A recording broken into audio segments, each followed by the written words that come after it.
दुनिया के 30 से ज्यादा देशों को अपने ड्रोन बेचकर एक बड़ा खेल खेला है। खासकर भारत के 3 पड़ोसी देश पाकिस्तान, मालदीव और बांग्लादेश ने ये ड्रोन बड़ी उम्मीदों से खरीदे हैं ताकि भारत को डराया जा सके। लेकिन क्या सच में ये ड्रोन भारत के लिए खतरनाक है या फिर ये सिर्फ दिखावा है? आज हम आपको बताएंगे कि टर्की के ड्रोन की पूरी कहानी और सच क्या है। आखिर टर्की ने ये ड्रोन कैसे बेचे हैं? दोस्तों, टर्की की बेकार टेक्नोलॉजीज नाम की कंपनी ने इन ड्रोन को 30 से ज्यादा देशों में बेचा है। ये कंपनी कोई मामूली कंपनी नहीं है। इसके मालिक टर्की के राष्ट्रपति अर्दोगान के दामाद है। साल 2016 में अर्दोगान ने अपनी बेटी की शादी इस कंपनी के ओनर से कराई और अब से सरकारी ठेके और टैक्स से छूट देकर इस कंपनी को टॉप पर पहुंचा दिया। जब भी कोई विदेशी नेता या सेना का अफसर टर्की आता तो उसे इन ड्रोन का स्पेशल डेमो दिखाया जाता है और अर्दोगान खुद दबाव डालते हैं कि ये ड्रोन खरीद लो। और इसी दबाव में पाकिस्तान, बांग्लादेश और मालदीव ने भी ये ड्रोन खरीद लिए हैं। लेकिन क्या ये ड्रोन वाकई इतने खतरनाक है? आखिर इन ड्रोन की हकीकत क्या है? टर्की का दावा है कि इनके बायरेकेड TB2 ड्रोन दुनिया के सबसे एडवांस ड्रोन है जिन्हें किसी भी रडार से डिटेक्ट नहीं किया जा सकता। लेकिन ये दावा पूरी तरह से फेल हो चुका है। टर्की के ये ड्रोन हाल ही में कुर्दिश मिलिटेंट ने मार गिराए। कुर्दिश मिलिटेंट ने जो टर्की से आजादी के लिए लड़ रहे हैं, उन्होंने टर्की के सबसे एडवांस एकिनिल ड्रोन को भी गिरा दिया है।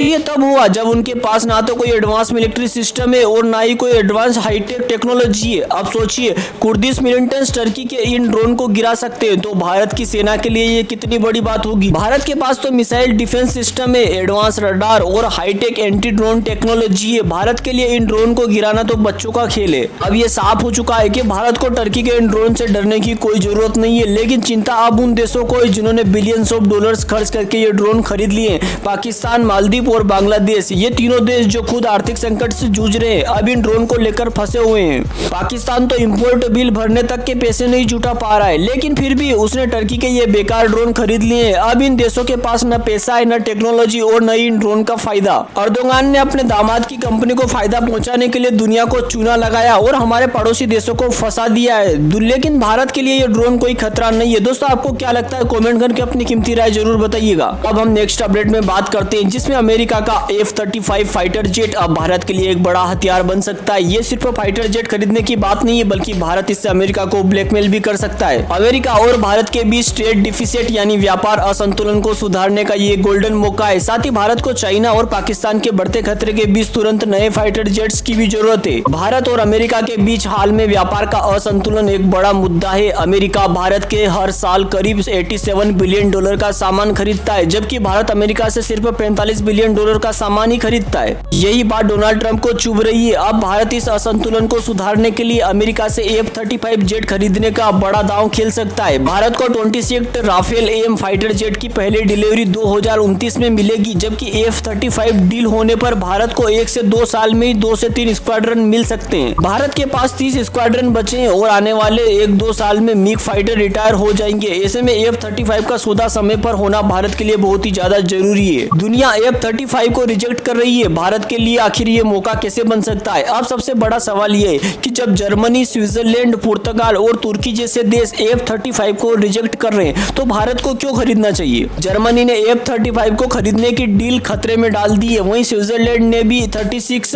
F-35A की डील को रद्द करने की मांग कर रहे हैं लोग। वहीं टर्की रूस से S-400 खरीदने के कारण पहले ही F-35 प्रोजेक्ट से बाहर हो चुका है। अब ये सारे देश F-35 से दूरी बना रहे हैं, जिससे 60 से 100 फाइटर जेट्स एक्सपोर्ट के लिए बचे हुए हैं। भारत इस मौके का फायदा उठाकर तेजी से अपनी स्क्वाड्रन को मजबूत कर सकता है और अमेरिका से टैरिफ को लेकर बेहतर शर्तों का सौदा कर सकता है। दोस्तों, लेकिन F-35 आखिर खतरे की बात क्यों है? इस पर क्यों इतना डिस्कशन पूरी दुनिया में हो रहा है? क्योंकि इसमें किल स्विच टेक्नोलॉजी है। ये टेक्नोलॉजी अमेरिका को किसी भी वक्त F-35 को निष्क्रिय करने का अधिकार देती है। और दूसरा है ऑपरेटिंग कॉस्ट, यानी F-35 को मेंटेन करना बहुत महंगा है, जो भारत के लिए चुनौती बन सकता है। वहीं रूस से रिश्ते, भारत ने अब तक रूस से S-400 और Su-57 पर भरोसा किया है। अगर भारत F-35 खरीदता है तो रूस के साथ संबंध पर असर पड़ सकता है। अगर भारत F-35 खरीदने का जोखिम नहीं लेना चाहता तो Su-57 जैसे रूसी 5th जनरेशन फाइटर जेट्स का भी ऑप्शन है। लेकिन रूस इतना जल्दी फाइटर जेट्स नहीं दे पाएगा जितनी तेजी से अमेरिका दे सकता है। अब सवाल यह है कि भारत को किस तरफ जाना चाहिए? तेजी से स्क्वाड्रन मजबूत करने के लिए F-35 खरीदना या रूस के साथ पुराने रिश्ते बनाकर Su-57 खरीदने का इंतजार करना?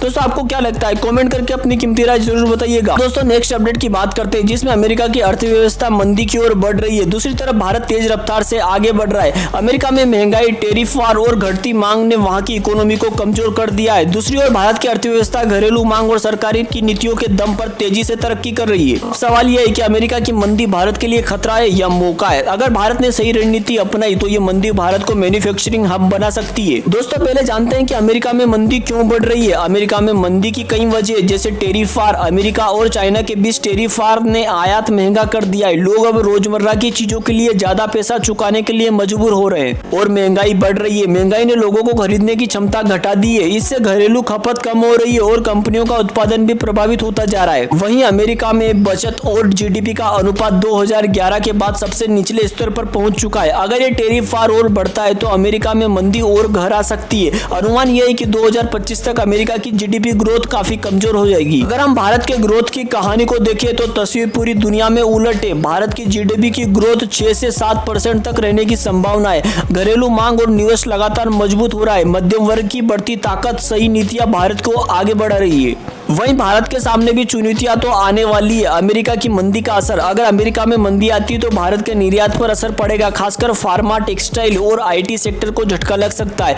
वहीं टेरिफ वार में वैश्विक व्यापार में रुकावटें, टेरिफ वार की वजह से कच्चे माल की कीमतें बढ़ सकती है, जिससे भारत में भी महंगाई का खतरा बढ़ेगा। अनुमान है कि अमेरिका में मंदी से भारत के निर्यात में 5 से 7% की कमी हो सकती है, लेकिन भारत के पास बड़ा मौका भी है। अब सवाल यह है कि भारत इस मौके को कैसे भुना सकता है। पहला तो यह है कि मैन्युफैक्चरिंग हब बनाकर अमेरिका और चाइना के बीच टेरिफ वार में भारत को मैन्युफैक्चरिंग हब बनने का मौका मिल सकता है। वहीं अगर निवेश बढ़ाना है, अगर भारत सरकार टेरिफ घटाकर और निवेश बढ़ाने की रणनीति अपनाए तो भारत तेजी से निवेश आकर्षित कर सकता है। लेकिन अगर सरकार सही कदम उठाए तो भारत इस अनिश्चितता में मजबूती से आगे बढ़ सकता है। आपको क्या लगता है, कमेंट करके अपनी कीमती राय जरूर बताइएगा। वहीं दोस्तों, नेक्स्ट अपडेट में बात करते हैं जिसमें पाकिस्तान के अंदर हालत हाथ से निकल चुके हैं। इस्लामाबाद में रेड अलर्ट जारी हो चुका है और सेना हाईएस्ट अलर्ट पर है। एक हर चेक पोस्ट पर नाकेबंदी कर दी गई है और पाकिस्तानी सेना खुद को बचाने में लगी हुई है। क्या ये सिर्फ गृह युद्ध की शुरुआत है पाकिस्तान में? आइए जानते हैं। पाकिस्तान में हर तरफ से हमले बढ़ चुके हैं। पाकिस्तान के हालात इतने खराब हो चुके हैं कि हर घंटे एक नया हमला हो रहा है। आज एक बड़ा हमला हुआ जिसपे 4 पहला मिलिट्री जवान मारे गए, लेकिन ये आधिकारिक आंकड़ा है, असलियत इससे कहीं ज्यादा हो सकती है। इन हमलों की जिम्मेदारी टीटीपी यानी तहरीके तालिबान पाकिस्तान ने ली है। टीटीपी के लड़ाके अब सीधे सेना और पुलिस को टारगेट कर रहे हैं। इस्लामाबाद रेड अलर्ट पर जा चुका है। इस्लामाबाद में रेड अलर्ट का मतलब हर कोने पर नाकेबंदी, सेना और पुलिस पर हर पल हमले हो रहे हैं। प्रमुख सैन्य ठिकानों को हाई अलर्ट पर भेज दिया गया है। स्थिति इतनी खराब हो चुकी है कि पाकिस्तानी सेना के बड़े कमांडर और जनरल घर से बाहर निकलने से डर रहे हैं। किसी को नहीं पता अगर अगला नंबर किसी का आने वाला है। वहीं अमेरिका ने भी चेतावनी दी है कि पाकिस्तान न जाए। अगर हालात इतने बिगड़ चुके हैं कि अमेरिका ने अपने नागरिकों को पाकिस्तान जाने से मना कर दिया है, तो अमेरिका को अंदाजा हो चुका है कि पाकिस्तान में कभी भी गृह युद्ध छिड़ सकता है। अगर सेना और आतंकियों के बीच सीधी लड़ाई हुई तो हालात पूरी तरीके से बेकाबू हो जाएंगे। अब सवाल यह है कि पाकिस्तान इस मोड़ पर क्यों पहुंचा है? टीटीपी, बलूच विद्रोह और कई आतंकवादी संगठन पाकिस्तान की अपनी नीतियों का नतीजा है। पाकिस्तान ने आतंकवादियों को पाला पोसा और अब वहीं उनके खिलाफ उठ चुके हैं सारे। अब हालात ये है कि पाकिस्तान में हालात इतने खराब हो चुके हैं कि वहाँ के आम नागरिक भी असुरक्षित महसूस करते हैं। तो दोस्तों, पाकिस्तान में जो हालात है वो तो अभी शुरुआत है, असली तबाही तो अभी बाकी है। टीटीपी और बलूच विद्रोही पूरी ताकत से हमले कर रहे हैं। पाकिस्तान में गृह युद्ध जैसे हालात बनने में कोई भी ज्यादा दिन नहीं लगने वाले। दोस्तों, आपको क्या लगता है इन सब चीजों से पाकिस्तान कितना अनस्टेबल हो सकता है? कमेंट करके अपनी कीमती राय जरूर बताइएगा। मिलते हैं किसी नए वीडियो में, तब तक के लिए जय हिंद, जय भारत।